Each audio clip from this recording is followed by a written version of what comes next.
If you're like me, vinyl records mean a lot to you. From sound to visuals to tangibility, it's an unmatched experience in today's scroll and click culture. And if it means a lot to you and I, imagine what it means to those who've put their own music to wax through the years. There really is something pretty profound about holding a piece of vinyl that has your music on it for the first time. I'm Jim Hankey, host and producer of Vinyl Emergency, a podcast where your favorite songwriters, producers, and other personalities talk about how the mere existence of vinyl has influenced their lives and careers.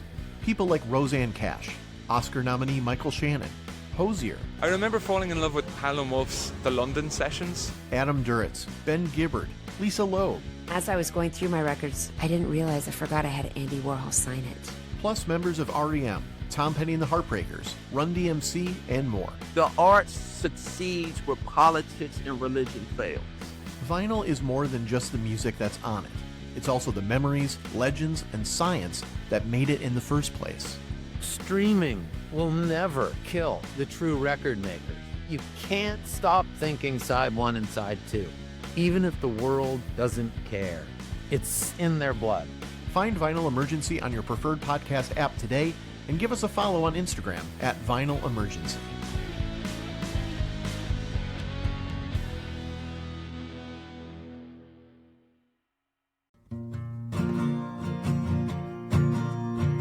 Welcome to the Imperfect Dads Podcast. This is your host, Devin. We believe dads care deeply about their family and kids, but they don't always have a space to discuss what their life looks like.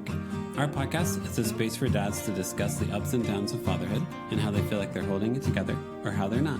Thank you for joining us for this episode. This podcast is part of the Never a Face Network. Make sure to follow them on Instagram or go to the website neverafacenetwork.com. On this episode, we have on Justin Lansing from the Okee Dokee Brothers. We talk about Justin moving from Denver to Minnesota, then back to Denver, getting remarried, married life with 2 young kids, never feeling like you've slept, learning how to be nicer when you feel like you've never slept, going to couples counseling and how healthy that is, life as a touring musician, and how we create space to make sure he's still being creative. Just like one more thing. Dad, just start the episode. Oh, my bad.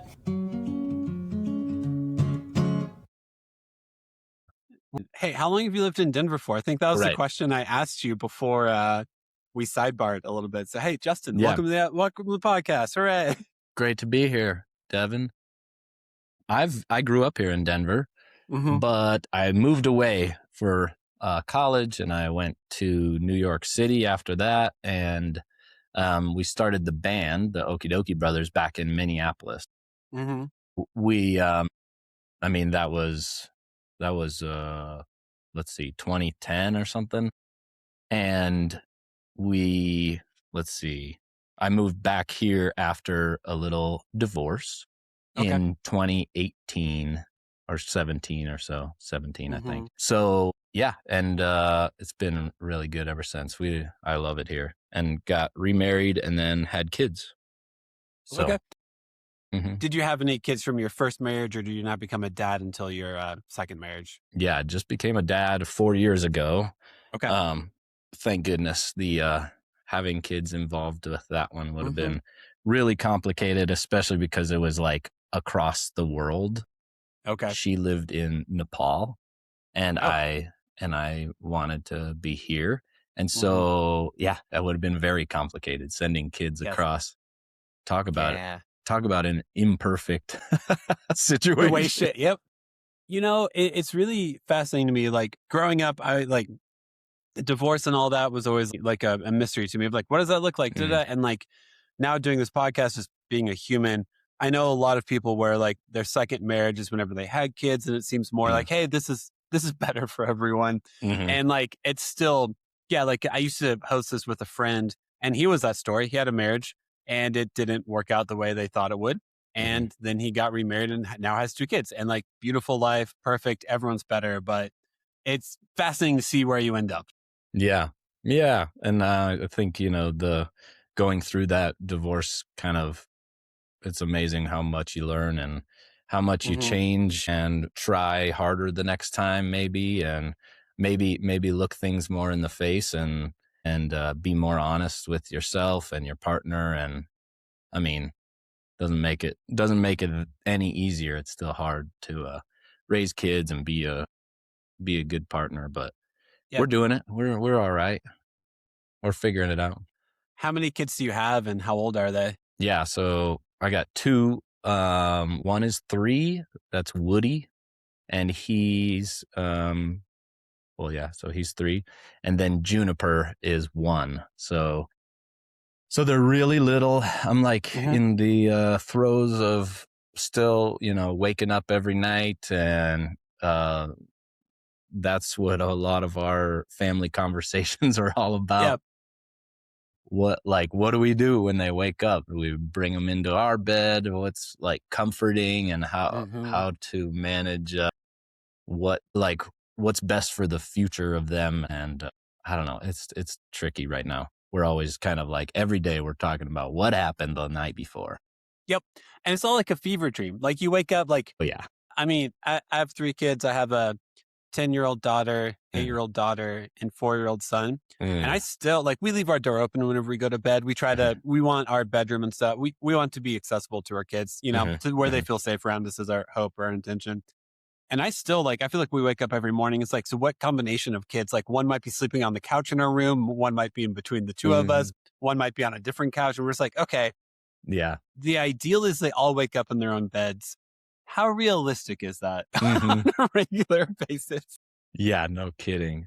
I mean, yeah, I'm like that ideal. It's like it's also just how strong do I draw this line, right? I could be like very harsh about it, and no matter what, you go back into your bed, and then there's so many things that throw that off, like sicknesses and teeth coming in and whatever, all the different elements. They're in the same room together, so that's another thing. So one of them cries, and if they cry too loud, they're gonna wake the other one up, and we're always trying to keep the other one asleep. So I don't know.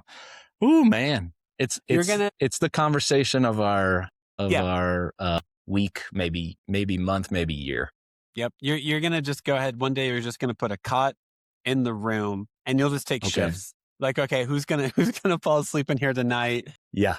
But dude, that is that's one of the most exhausting things ever. And I still, my 2 oldest are 23 months apart, so they're very close in age. And yeah, man, that terror inside yourself of you wake up in a fog and you hear one of them crying, and you're like, I gotta go, because if they wake up the other kid, this entire night is done. Yeah. And then you're trying to show up calm in a room that you just sprinted into. Yeah. And that's not, I don't know how to do that. I never figured out how to sprint into a room and then be chill. So right. Your heart rate racing. Yeah.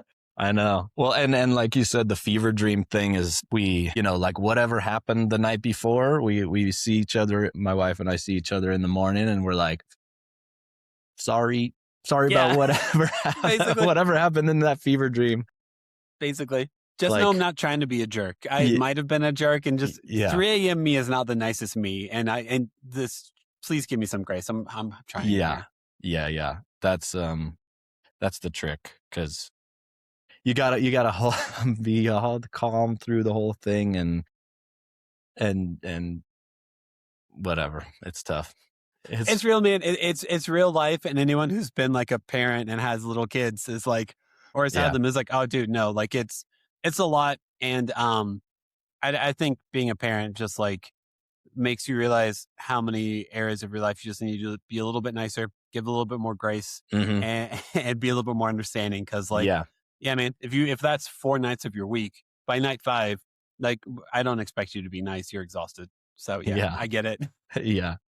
Yeah, and kind to yourself too, because it's sorry, I messed up, but also I am just who I am, so I can't always just apologize or be better. Sometimes it's just who you are. Yep. I think there's nothing more humbling than whenever you try to comfort your baby and it doesn't like any of your comfort techniques, and then you have to wake your wife up because everything you do makes everything worse. So yeah, she's got the tricks. Well, they just like her more at that age. I feel like the babies just like her more. So and I'm like, guys, I'm just trying to get your mom literally at least an hour and a half of uninterrupted sleep. Just literally, it's not, I don't feel like this is too big of, okay, you're screaming louder. Okay. Yeah. So, I don't want with that. I guess. How dare? But I miss her, and you're just like, oh, just. Does your wife work? She does. Yeah. Okay. We both work from home, which is nice. Okay. So we get some nice time together during the day, and the kids are both in daycare right now. So that's good. And I just told her that I was going to do your podcast, and she was like, oh, what are you doing? I was like, it's called Imperfect Dads Podcast. And she's like, oh my gosh, it's perfect for you. You're so imperfect. You're like, do you need notes? What have you prepped? Let me No, help you out here. She was like, shouldn't they be interviewing me about how imperfect you are? That's, I really like Seth Meyers, and one of my favorite bits he does is corrections, where at the end of the week he goes back and just like, okay, so I did all this stuff wrong.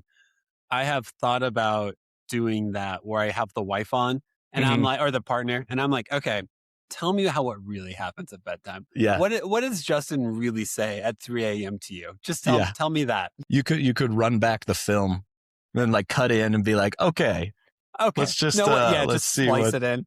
What do you think about that? Yeah, that would. I don't know if it'd ever get a repeat guest, is what I would assume. Probably not. That guy messed up my marriage. He sold me out. He sold me out, man. That sounds almost like a Jerry Springer type show of like, here's what your husband's, and I can't. Yeah, I don't. Yeah, I can't do that. Maybe one day. It's a good idea though. It's a good idea. But that adds a level of stress because, like, if you both are working, that means you probably both are like mentally occupied with like what your day-to-day life is like, and then if all night you're up all night, like I'm a stay-at-home parent, so like if there's a night in which a kid wakes up a lot, I'm like, oh, I need to take care of this because I'll make up the sleep tomorrow or something like that. Whenever you both work, it is kind of like yeah, great example of it. I mean, we don't have to talk about this the whole time, but don't worry, you're good. Okay, it's real life, man. Yeah, right.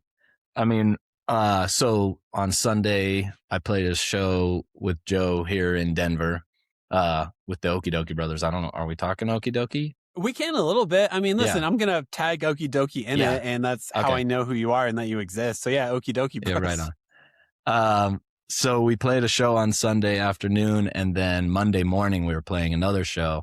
And that night before, or the night in between, was just probably one of the worst sleep nights we've had with the kids. And that's where I got very frustrated with the situations. And I'm like, I've got this big, to me, it's like, it's stressful, a show in the morning. And so I'm like,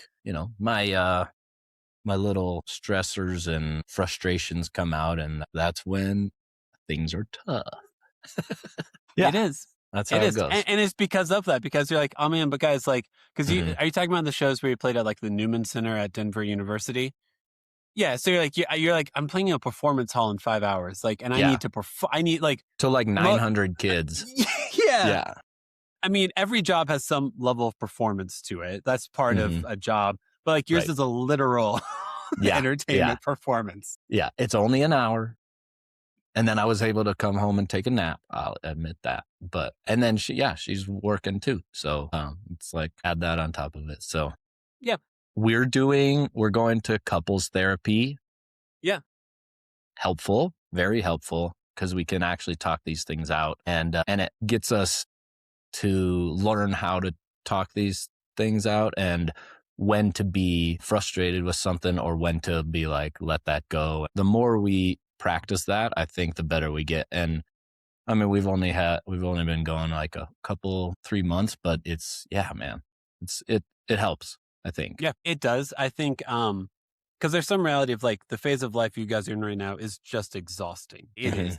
There's not much other way to put it. Yeah. And so like you guys are learning who you both are when you're fully exhausted also.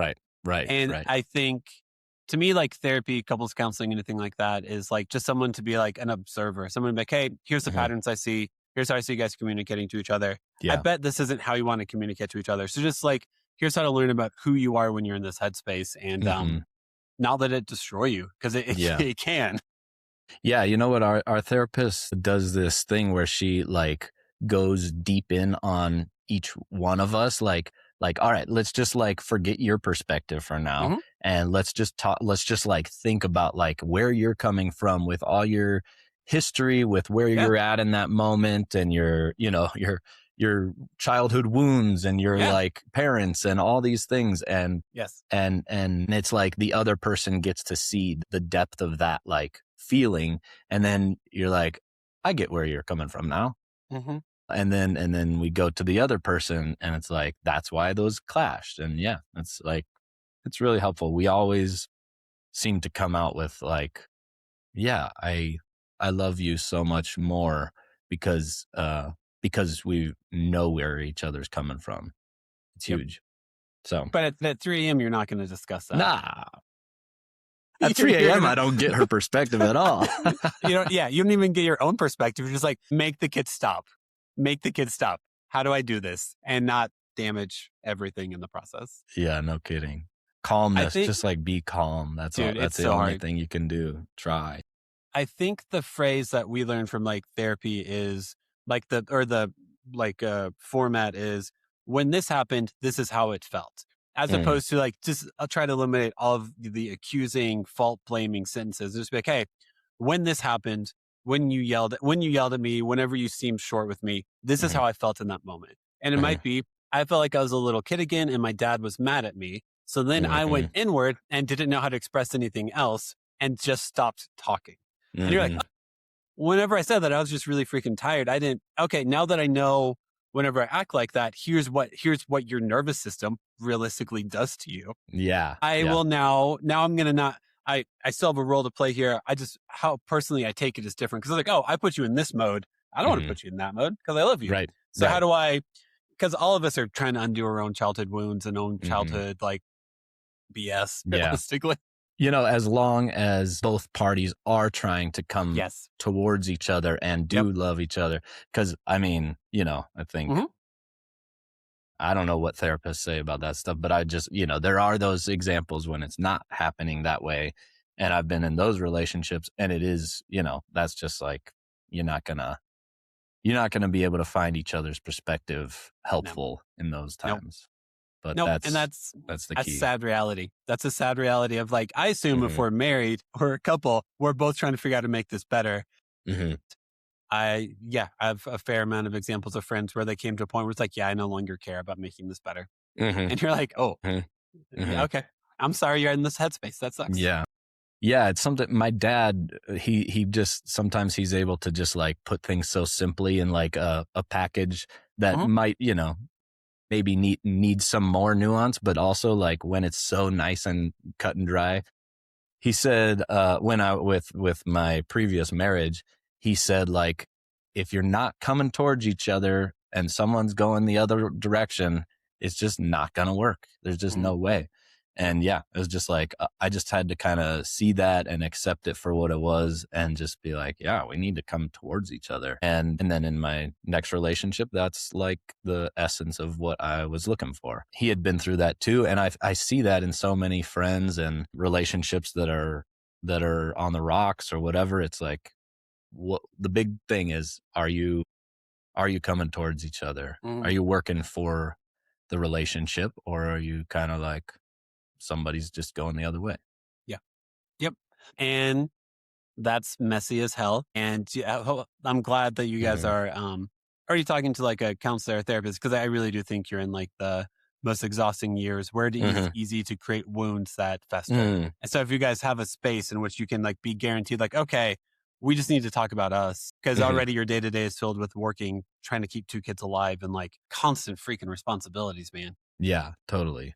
Yeah, hands-on time of life is what I've called it. It's just like everything is like, it's one-on-one defense. You're just like always with somebody doing something when you're with them. So it always requires a little bit more. It's beautiful. It's great. But whenever you're in this phase of life, it makes sense where you have friends who are like, I just don't feel like I'm doing enough. And you're like, oh, you're doing a ton. You're doing a lot. And then you're in it and you're like, no, you really don't feel like you're doing enough. Like Yeah. Well, then there's no time for yourself a lot of times. So you got to find those moments too, and just be happy with the few moments that maybe you do get. So correct. In relation to that, since you do, I'm assuming music is your full-time job, or do you do any side hustles? No, it's music. Yeah. Okay. Have you found any tips yet or like, have you found anything that like helps you get into a creative mindset? Because you might have just had a night in which you didn't sleep. And then it's like, okay, I told myself I'd write a new song between 9 and 11. And then you sit down and you're like, I got nothing. So how's your relationship with that looking so far? Yeah. I mean, first of all, there are times for creativeness. And there are times when like maybe it's just not a good time for that. So what Joe and I have done for a long time is on Wednesdays, we take Wednesdays for like our own creative day where we don't get back to emails and we just focus kind of on ourselves. And you know, sometimes that might be writing a song in the morning or sometime or throughout the whole day, or also like getting an oil change like I did yesterday, or having therapy, or, you know, a haircut or something like that. So all those things that have to be done, we give ourselves time for that. And that's been super helpful. A lot of times I'll be like, okay, Wednesday morning, I have time to mess around with, oops, sorry. You said you wouldn't hit the microphone. I'm making a lot of gestures. I'm 6'4". It's dangerous around me. All right, man, I got you. Oh, you're 6'4"? Yeah. Wow. You're knocking stuff over all the time. My poor wife. I'm a golden retriever with a long tail. It's the worst. Yeah. So, I mean, finding the time and space to do it. And then, this is the space. I mean, I'm in my little studio here. I get to come here. I guess that's part of something that I'm like, I needed to build this for myself to be able to be creative when I want, or when I have the few hours to be able to do that. So, and then there's tons of things.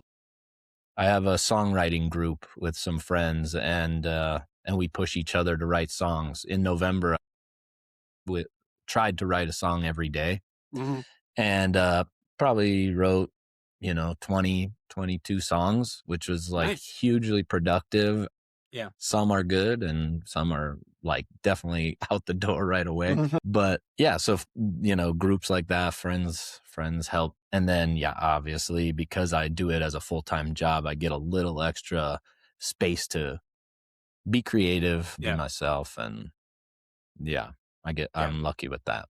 Yeah, or it's a little different. Like if I'm like, hey, I'm going to go play guitar with some friends, my wife is like, I'm glad you're doing that, but like, why? Yeah. Whereas like, you're like, no, this is my job. I'm going to go record these later. I'm going to perform these. Yeah. A little different than me trying to skip the house for like 3 hours to listen to records with a friend, Oh, but you got to do that. You do. Important. Yeah. You do. It takes a while though. I feel like it takes like, I'm assuming this, like you had to arrive at this spot. Like you didn't be like, I'm going to have kids. I know how to still be creative. Like I think having kids changes your identity, how your brain works so much. So like after a year or two of having a kid, you're like, no, wait, I have an identity. I have like a day-to-day person. Like, how do I get back to this a little bit so we're all healthier? Yeah. Yeah. I mean, those first, you know what? So with my second baby, so I was like on this really great road of like writing every single day, like was waking up at 6 a.m. and my wife was pregnant with our second kid. And then like in my notebook, you see like the day before she was born was like the last day I wrote for 7-8 months. It's just like, you like let that go for a little bit. And then you have to be very purposeful about how to come back to it and setting time out in your day. And it's not easy sometimes. It's not, man. Well, you have to like, as your kids get older, it helps. But like, man, like whenever my daughters were both young and like, I used to work a job in which I worked at a dentist's office and I work on Saturdays. And like to leave my family from like 8 a.m. until 1 p.m. as my wife is at home with 2 kids and is breastfeeding one of them. I'm just like, that's part, I mean, I quit because it was like, none of this is worth it. Like this, we'll figure it out. Like this is not good. But like I don't know if guilt, shame, whatever. It's like you see your priority and then you're actively choosing not your priority. You're like, my wife and family are my main priority. And then you're like, now I'm going to go do something else. And you're like, and that's making money. Right. At exactly. Least, that's like a job. That's like insurance and stuff. Yeah. Talk about just like going to to jam with your friends. Yeah. That's a whole other thing. How was so I actually went part of why I remembered to like reach out to you to come on was I actually had gone to see Chris Steele play at the Newman Center like Oh, 2 yeah. weeks ago and Nice. saw like, hey, Okee Dokee Brothers are playing. And I was like, oh yeah, I meant to reach out to them. So how like playing a show like the Newman Center, how is it being on stage? How's it like playing to a group of kids like that? Yeah, so Sunday, it was right during the big Broncos game, which was awesome. Not really. It was like the to go into the Super Bowl. And so a lot of people maybe were not there, but at the same time there was like 800 people there, and I think it fits 900 something. So actually a lot of people still showed up. I think, people, we try to provide a message that people resonate with enough to like care and to show up, and I guess people do resonate with it. So we're really honored to just have the fans that want to be there and want to share the music with their kids. We age our music up a little bit to make sure that parents are involved more than involved. It's like that the parents love what they're listening to and want to share that love with their kids, Yeah. So that's our whole shtick. More than a shtick, I guess. That's our whole career. Yeah. Well, I mean, But you guys aren't doing like 45-second kid songs. Like you're not doing like, here's Itsy Bitsy Spider where it's catchy. By the third time a kid wants to listen to it, I've already left the room or anything like that. Yeah, we've thought about doing like a preschool album or something sometime, and that is still something that would be really cool. Yeah. But we come around to, well, like we call it family music. So what is it that brings in the whole family? And that's from the 2-year-old to the 8-year-old to sometimes a 13 and 16-year-old. And although those ages are a little harder to grab, they're a lot of times super responsive to a message that's connective, that's telling everybody that we are all in this together and we're one part of a small part of a huge super organism, called Earth. And that's a beautiful message that makes you feel like related to and connected. So anyway, so our show, the show there, it was just this really special place that's like down the street from my house. Oh, cool. Which is amazing to be that close to home when I'm usually flying on an airplane to go somewhere. And the community just showed up unexpectedly during a Broncos game, and they're dancing like crazy. We don't have people make people sit in their chairs the whole time. We're like, get up, dance around. Kids want to feel their body. If there's music, they want to like feel their body and move to it and just like feel what they feel. So it's really loose. People are flowing in and out of the space, and it was a beautiful response. So nice. It's just two of us up there. We just do banjo and guitar and try to keep it really simple because that's all we've realized. That's who we are. That's all we need is who we are. What we bring to the table is enough. So our show, it was a super fun show. Yeah. Now, I always think like if I can raise my kids to understand like empathy and kindness and to embody it in some way, then I feel like I've done the right thing, whatever that sentiment means. But like I find the world we live in is definitely lacking in kindness and empathy. And the best place I know is to start with my own family and be like, all right, how do I embody kindness, empathy, and caring about the people who are around me? Because I think that creates a world I want to live in usually. Yeah. And you can do that even if you mess up sometimes. You're doing it most of the time.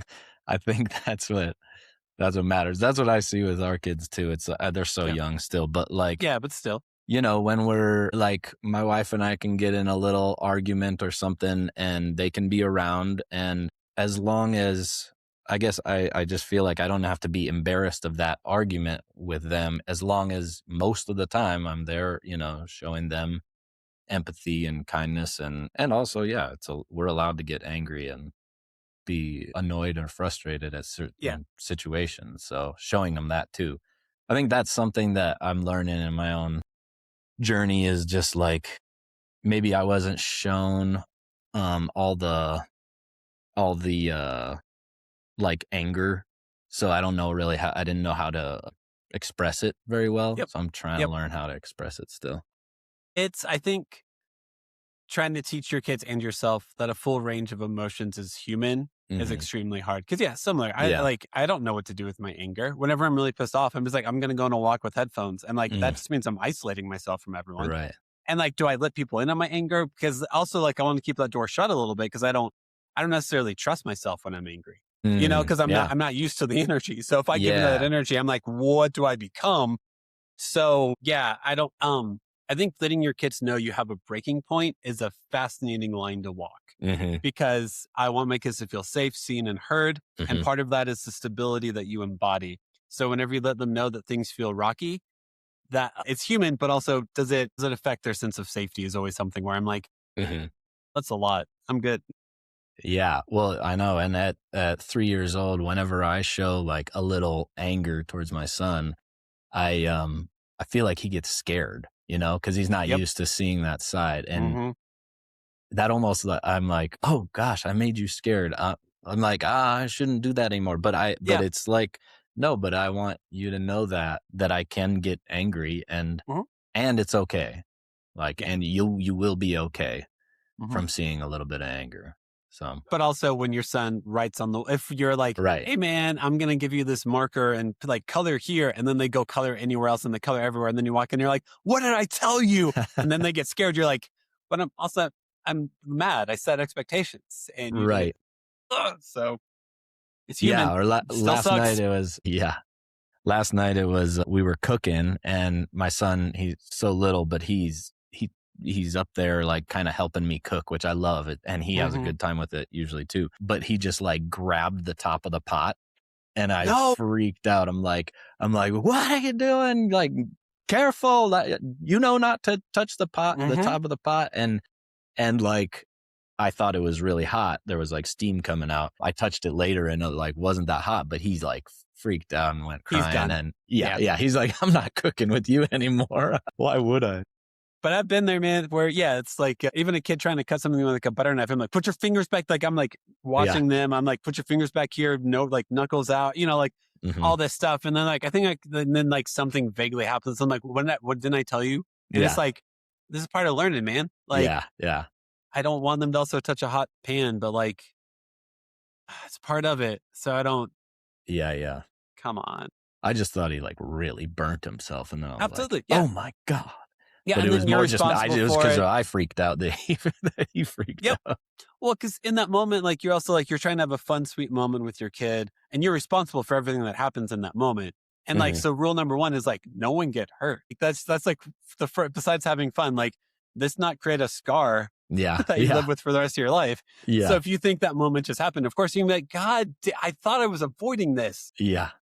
Thought we were having fun here. Thought we were enjoying this, guys. Do you, whenever you like, as a family musician, do you tour a lot or do you mostly like stick around town? Like, how's your life on tour and all that? Yeah, I tour a lot. And that's a huge, stressor in my family relationship. And then it's also just like a complicated part of what we do as a band. We're trying to like, Jesus, sorry. You got real boomy right there. Just with God, it's like, this thing is like, okay, but it needs to be there. So, touring, always figuring out the balance of doing it enough and not doing it too much. But probably I'd say 60% of our income comes from show revenue. We wouldn't be able to make it work otherwise. So, and like we have fans across the US, so we have to go see them.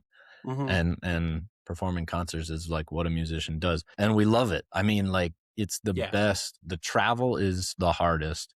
But when you get there and you perform your music in front of people who love your music, and then you get to meet them afterwards and have a little conversation and take a picture, there's a little impact. I mean, gosh, it's like, there's nothing better than that.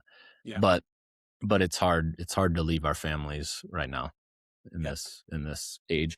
And, you know, Joe's got a little bit older kid he just turned 9, which still he's not out of, you know, taking care of him or anything, but it's just a little easier on his side. And so, yeah, he and I are always maneuvering how much to play and where to play, where to make the most impact. And Yep.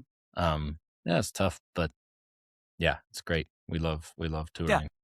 Definitely. And it is like, sadly, the reality of being a musician anymore is like, you gotta, to make it financially worth it, you do gotta go play shows, sell some merch and all that. And like, it is gratifying. Like, yeah, whenever a crowd is excited to see you and knows the words to your songs, like that's energizing. That's awesome. Yeah. That's humbling. Yeah, that's yeah. amazing.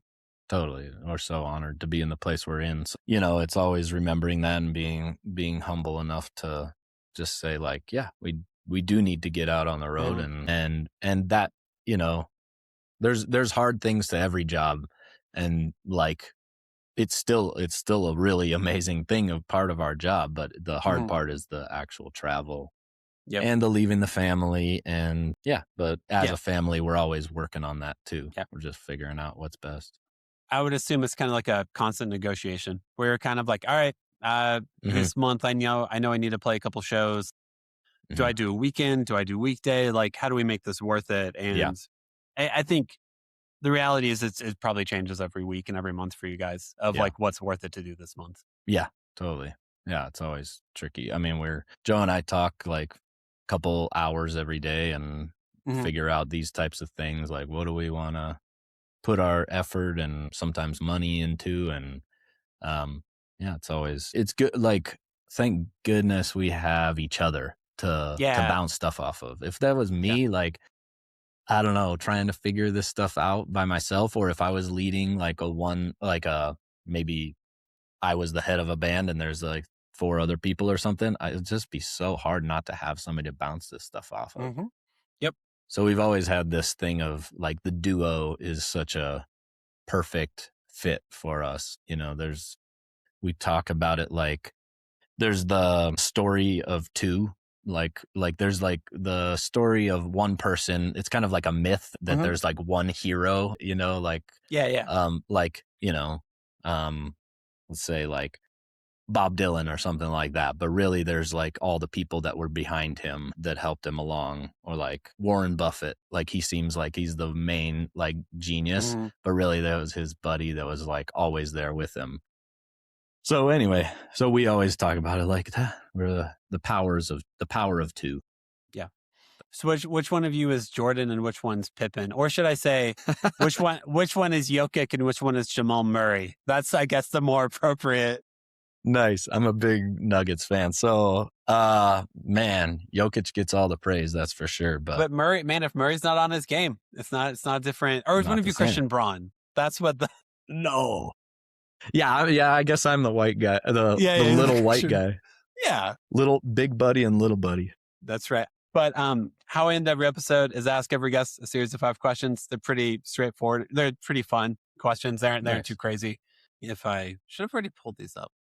First question is, did you have any backup names for your kids? Like, did you have anything you almost named them? Yeah. So Woody, we were thinking of, a few things. I'll just go simple. Okay. Woody, we thought maybe Freddie would be cool. And it'd be like Woody is kind of named after Woody Guthrie a little bit. And then, but Freddie would have been kind of like after Freddie Mercury, which we thought would have been cool. Thought the Woody was a little more folkier.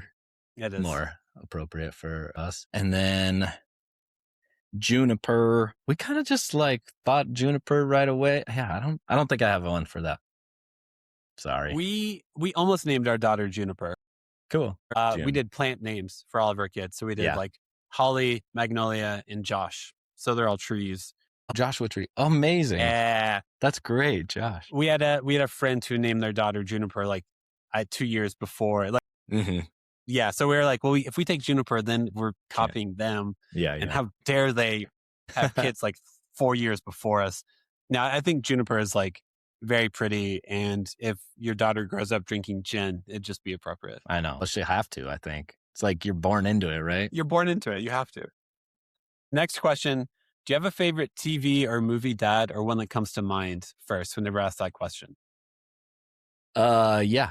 Let's see. Field of Dreams was one that I just watched maybe a couple of years ago again. And once I had a son, I mean, it's not like he's not the character. I guess Kevin Costner is the dad, but he's looking to his dad and then to his kids, and following the path of his father. And so just the way that whole movie wraps up is just like, to me, the most perfect father-son playing catch. The way they play catch at the end is like such a beautiful father-son image.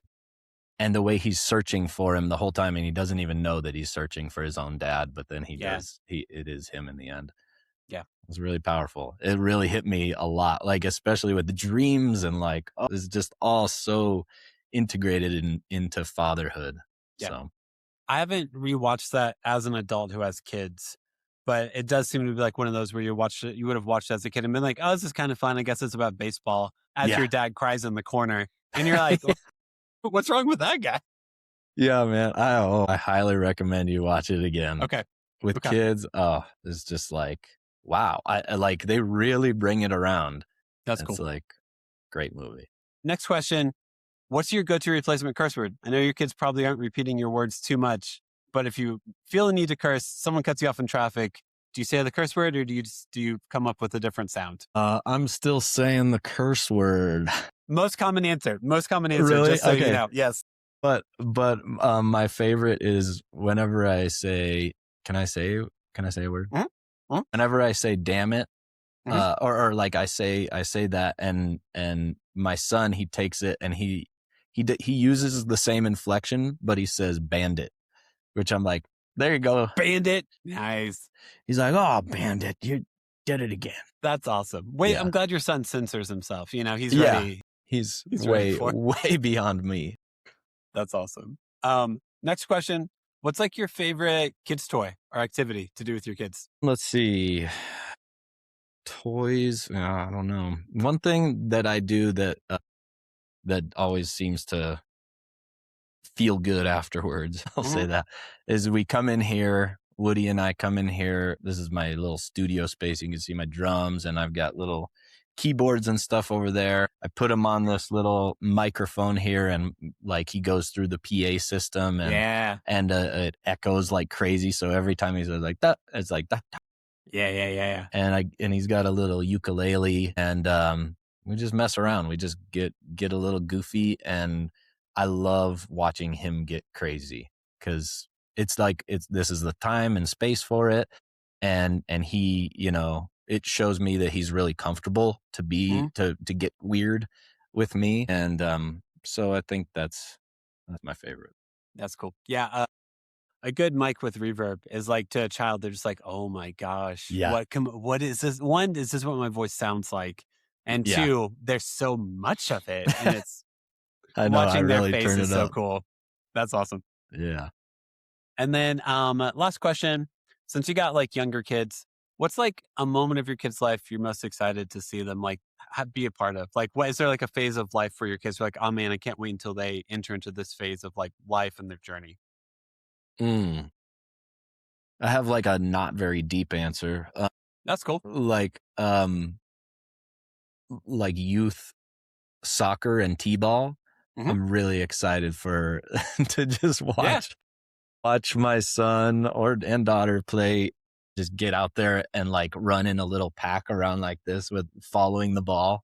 Yeah. In soccer and t-ball. I mean, baseball. I loved baseball as a kid. I was a big pitcher or something. Never very competitive, but like I just love the sport, and just being able to go out to their games and hopefully partake in that kind of stuff. I mean, that's the thing. I'll be on tour quite a bit still. I'll always be doing that, missing stuff, but hopefully be able to see some of that stuff. Yeah. I coach my middle child's soccer team, and it's cool. It is definitely one of those things where like I never expected to be like, this is cool and a really good use of Thursday, like 3 days of the week are devoted to practice and games. And I'm like, this is a fun level. No one's like trying to get college scholarships or anything like that. They're all just like enjoying it. And I'm like, oh, makes you more in tune with your youth of why you ever loved something in the first place. Yeah, totally. I mean, that's childhood to me. Like, that's where all my friends were, and that's where, you hang out after the game and eat orange slices and stuff. Exactly. Yeah. Drink a Dr. Pepper. Not anymore. Now it's LaCroix. That's what, yeah, you can do like. LaCroix, yeah, exactly. Yeah. Got to get the sparkly water that they enjoy. Or No Capri Sun. sugar. Capri Sun is still a thing. So. Oh, okay. That's got sugar in it. Yeah.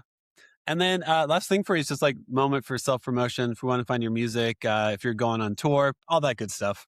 Oh, yeah. I mean, Okee Dokee Brothers, check us out on Spotify. That's a really good one. Nowadays, streaming pays us, so we're happy. Cool. I mean, enough if you're Money listening. is technically money. Yeah, and it's per stream you're getting something. Mm-hmm. And the more folks that pay their subscriptions or something, I've always said that, pay your subscription and then we'll be able to get paid more, hopefully. Mm-hmm. And so, yeah, we have a new album out called Little Old You. It was brand new in November. Look at this. I got it right here. Do you have a copy of it right there? Oh, look at that. It's Oh, hard- physical it's medium bad. of music. Can you see it? I can see it. I There can you see go. it. There you go. Little Old You. Looks like an Eric Carle drawing almost. Yeah, kind of. It's a guy called Zachariah O'Hora. There's us. Hey, guys. Look at this is we call it our Beatles Let It Be phase. That's awesome. Long hair.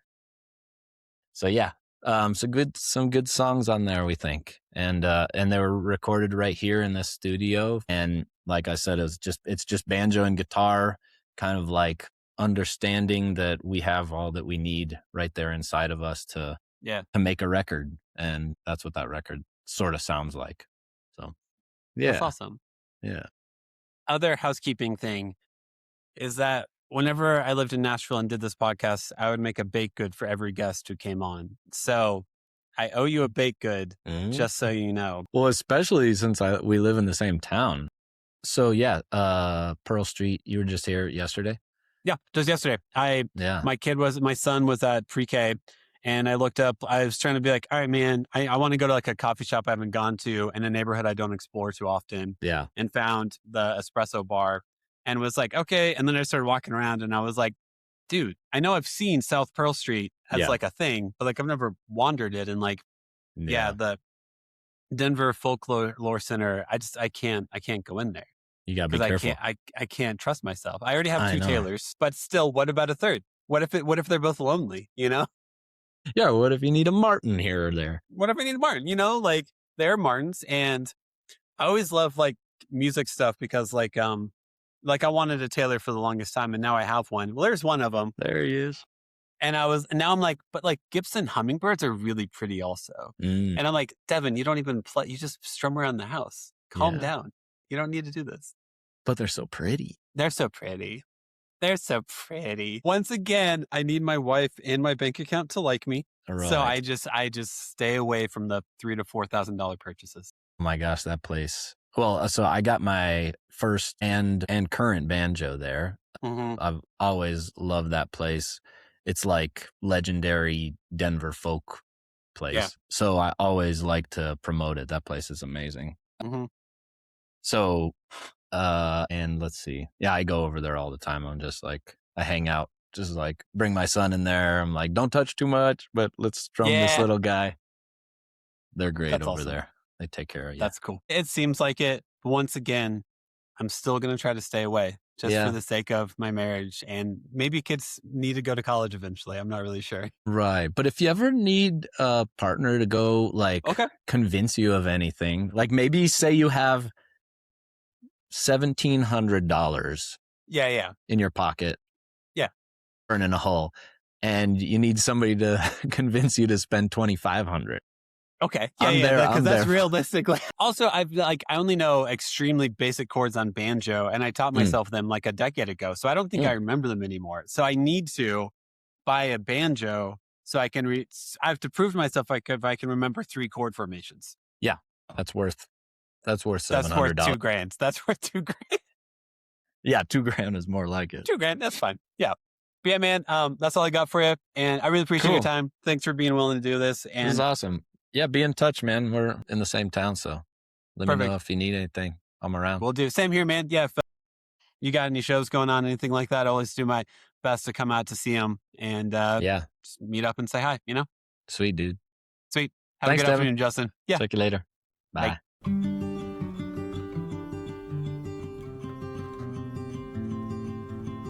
Thank you so much for listening to the episode.